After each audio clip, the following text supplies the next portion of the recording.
नमस्कार मित्रांनो, मी काव्या केकेस किचनमध्ये तुमचं मनापासून स्वागत करते। तर प्रजासत्ताक दिनाच्या तुम्हाला खूप खूप शुभेच्छा। आजची रेसिपी ही प्रजासत्ताक दिनानिमित्तच आहे। तर आज आपण तिरंगा सँडविच बनवणार आहोत। खूप सोपी आणि झटपट, अगदी 5 ते 10 मिनिटात होणारी ही रेसिपी आहे। तर चला लगेच रेसिपीला सुरुवात करू। तिरंगा सँडविच बनवण्यासाठी लागणारं साहित्य मी तुम्हाला सांगते। इथे मी केसरी गाजर 1 टेबलस्पून किसून घेतलेला आहे। 1 टेबलस्पून इथे टोमॅटो केचप घेतलेला आहे। 1 टेबलस्पून इथे मी पनीर किसून घेतलेलं आहे। 1 टेबलस्पून मेयोनीज घेतलेला आहे। इथे मी काकडी किसून घेतलेली आहे 1 टेबलस्पून। इथे मी हिरवी चटणी घेतलेली आहे। अर्धा टीस्पून इथे मी काळी मिरी पावडर घेतलेली आहे। चवीनुसार मीठ। 4 इथे मी सफेद ब्रेड घेतलेले आहेत आणि बटर घेतलेला आहे। तर चला रेसिपीला सुरुवात करूया। तर सगळ्यात आधी आपण जो केसरी स्टफिंग आहे ती बनवून घेऊया। तर त्याच्यामध्ये मी आता 1 टेबलस्पून मेयोनीज ॲड करते। थोडंच ॲड करायचं आहे आपल्याला, अर्धा टेबलस्पून केलं तरीही चालेल। आणि अर्धा टेबलस्पून याच्यात मी टोमॅटो केचप ॲड करते आणि अगदी चिमूटभर इथे मी मीठ ॲड करते। आता हे आपण प्रॉपर मिक्स करून घेऊया। तुम्ही इथे बघू शकता आपलं केसरी कलरचं जे सँडविचला लागणारं स्टफिंग आहे ते रेडी झालेलं आहे। आता आपण सफेद कलरचं आपलं स्टफिंग बनवून घेऊया। तर आता पनीरमध्ये मी 1 टेबलस्पून इथे जे होतं ते मेयोनीज इथे ॲड करते। त्याच्यानंतर चवीनुसार इथे मी काळी मिरी पावडर ॲड करते आणि चवीनुसार मीठ ॲड करायचं आहे। आता ह्याला सुद्धा आपल्याला प्रॉपर मिक्स करून घ्यायचं आहे। तर इथे आपलं सफेद कलरचं सुद्धा स्टफिंग तयार झालेलं आहे आणि केशरी कलरचं सुद्धा। आता आपण ग्रीन कलरचं स्टफिंग बनवायला सुरुवात करूया। मी किसलेली काकडी घेतलेली आहे, त्याच्यामध्ये मी ही पुदिना चटणी ॲड करते। पुदिना चटणीमध्ये मी पुदिना, कोथिंबीर, मिरची आणि लसूण टाकून त्याला चांगली त्याची चटणी बनवून घेतलेली होती। आता ह्याला मी प्रॉपर मिक्स करते।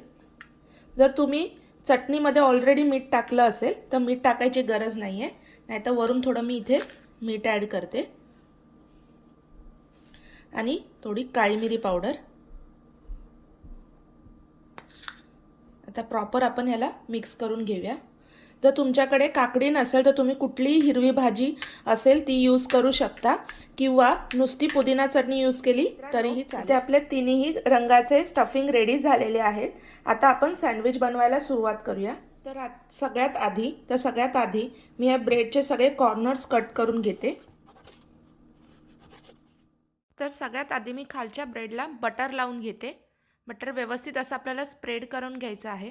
त्याच्यानंतर आपण खालून सुरुवात करणार आहोत। तर जे हिरव्या कलरचं आपलं स्टफिंग होतं ते इथे मी ॲड करते आणि त्याला आपण प्रॉपर पसरवून घ्यायचं आहे।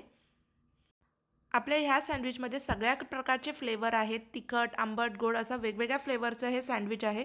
तर तुम्ही हे घरी नक्की ट्राय करून बघा, मला खात्री आहे तुम्हाला नक्की आवडेल। आता जो दुसरा ब्रेडचा स्लाइस आहे त्यालासुद्धा मी थोडंसं बटर लावून घेते। तुम्हाला नसेल लावायचं जास्त बटर तर नाही लावलं तरीही चालेल।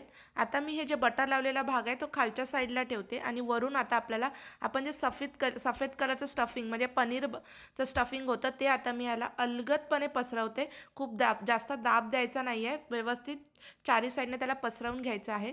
आता तिसऱ्या स्लाइसला मी थोडंसं बटर लावून घेते आणि तो सुद्धा मी खालच्या साईडला हा भाग ठेवून वरतून आता आपल्याला केशरी कलरचं जे आपलं स्टफिंग होतं ते आता इथे आपल्याला ॲड करायचं आहे। तर वरून सुद्धा आता मी एक ब्रेडचा स्लाइस वरून ठेवते, त्यालासुद्धा मी थोडंसं बटर लावून घेतलेलं आहे। आता इथे आपलं सँडविच रेडी झालेलं आहे। तुम्ही हे सँडविच ग्रिल्डसुद्धा करू शकता, पण इथे आता मी ग्रिल्ड करत नाही आहे, नॉर्मल मी सँडविच बनवलेला आहे। आता याला आपण कट करून घेऊया। आता आपल्याला सँडविच कट करून घ्यायचं आहे। तुम्ही कुठल्याही शेपमध्ये सँडविच कट करून घेऊ शकता। अगदी अलगदपणे आपल्याला पटकन हे सँडविच कट करून घ्यायचं आहे, कारण सँडविचची साईज मोठी असल्यामुळे ते कदाचित विस्कटू शकतं, त्यामुळे व्यवस्थित असं आपण कट करून घेऊया। तर तुम्ही इथे बघू शकता आपला तिरंगा सँडविच इथे रेडी झालेला आहे आणि किती सुंदर असा याला कलर आलेला आहे ना, खूपच भन्नाटसुद्धा लागतं ते चवीला। तर चला आपण आता ह्याला सर्व करून घेऊया। मित्रांनो, आपला तिरंगा सँडविच इथे रेडी झालेला आहे। खूप चविष्ट लागतो हा। ह्याला कुठलाही चटणी किंवा सॉस बरोबर सर्व करायची अजिबात गरज नाही, कारण ह्याच्यामध्ये सगळे फ्लेवर आपले आलेले आहेत. तर तुम्ही ही रेसिपी घरी नक्की ट्राय करा आणि तुमच्या प्रतिक्रिया आम्हाला कमेंटद्वारे नक्की कळवा. केकेच किचनला लाईक, शेअर आणि सबस्क्राईब करायला विसरू नका. धन्यवाद.